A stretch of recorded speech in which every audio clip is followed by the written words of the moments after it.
Hello. I created the Agnostic code because I want to live forever more than anything. That's my dream in life, to live forever. And I want to do everything in my power to stack the odds in my favor, to give myself the best possible chance of living forever. And this is why I must try to live forever physically first, before anything else. That is the first plan. Try to live forever physically, using any means possible, including life extension technology. But from there, I decided, what else can I do beyond that to even stack the odds in my favor even greater? What could I do? What else could I do besides being healthy? Besides taking extreme precaution to safeguard my physical well-being? Not taking risks and eating an extremely healthy diet and waiting for possible therapies that are going to be developed in the future. What besides that could I do?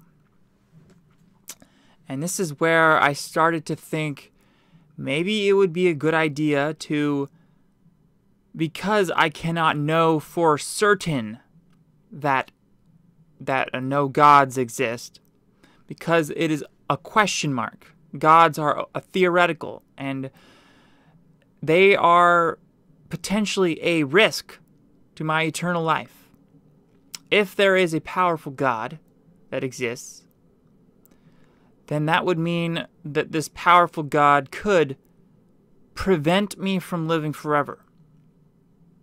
And this is a big problem. It's a big problem. It's a risk that I needed to deal with. I cannot know if there's a God or not. And so what could I do to gain the approval of a theoretical God? How could I if I don't know the rules of a theoretical God? Because gods are only theoretical. There's no way I could know how to gain the approval of a theoretical God that may or may not exist. So I'm facing a dilemma. But rather than do nothing, I thought it would be best to guess. Just to guess as to what the rules of a theoretical God might be. And I might be wrong. But I'm going to have better odds of gaining the approval of a theoretical God if I make any guess and just try to do something. So my guess, and I do have certain things that I might be able to work with, that might be indications as to what a theoretical God might judge us by. We have our conscience, and from this conscience we can theorize. Of course, this is only a theory.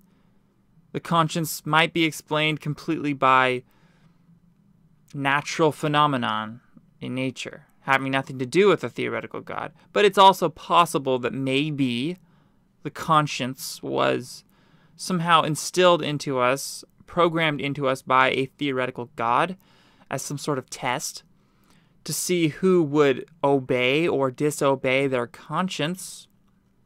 So as a first precaution to gain the approval of a theoretical God, I try to obey my conscience. And then, beyond that, I try to be as virtuous as possible. And many times I've encountered the argument that maybe a theoretical God is evil. We couldn't know. Maybe a theoretical God would reward evil people who do evil things.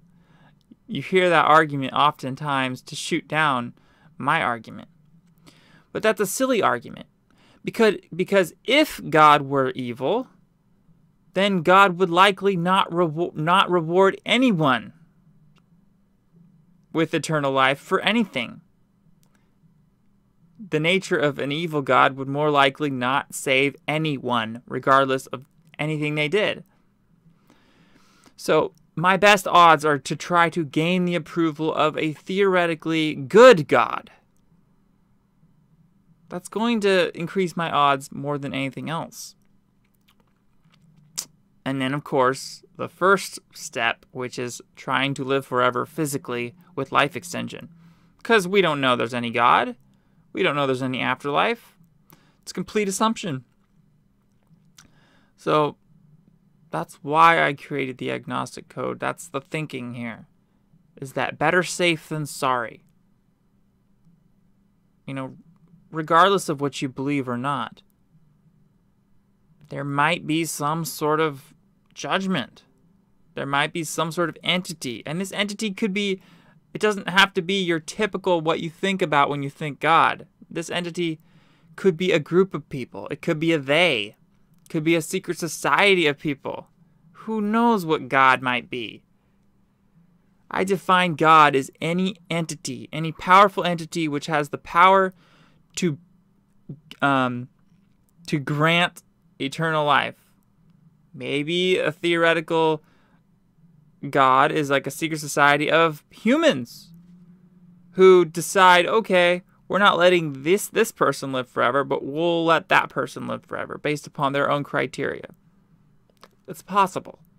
Just stay open to what's possible. By pretending to know the answers, you're only putting yourself at a disadvantage. Remember that. Prepare for every worst-case scenario possibility. This will best increase your odds of living forever. So, that's all for now. Goodbye.